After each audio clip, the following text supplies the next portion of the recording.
15 années pour restaurer 100 millions d'hectares de terres improductives.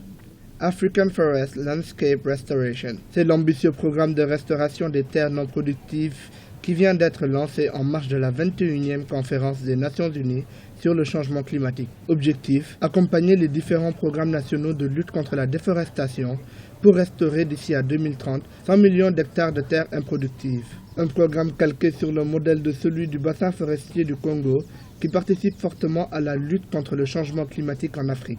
Tous les autres pays du bassin du Congo, deuxième poumon écologique du monde, la République du Congo, mon pays, avec une couverture forestière qui représente 65% du territoire national, soit 23 millions d'hectares de forêts naturelles, contribue largement à la préservation de l'environnement.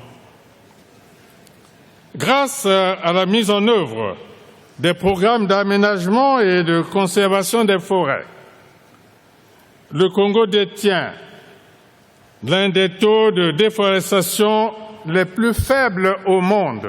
Au total, 10 pays sont engagés dans le programme African Forest Landscape Restoration.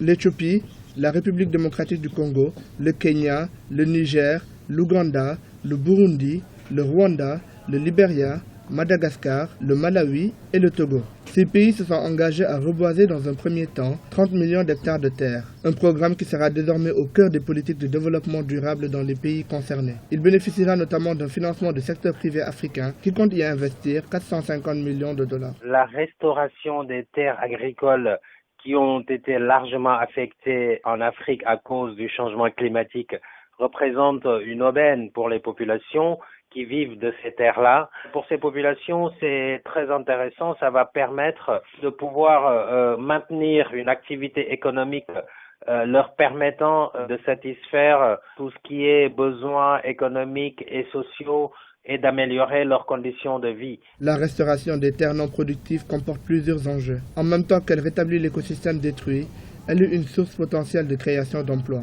Autre initiative de reboisement présentée lors de la COP21, la Grande Muraille Verte, un projet soutenu par l'Union africaine pour lutter contre la désertification dans la zone sahélo-saharienne.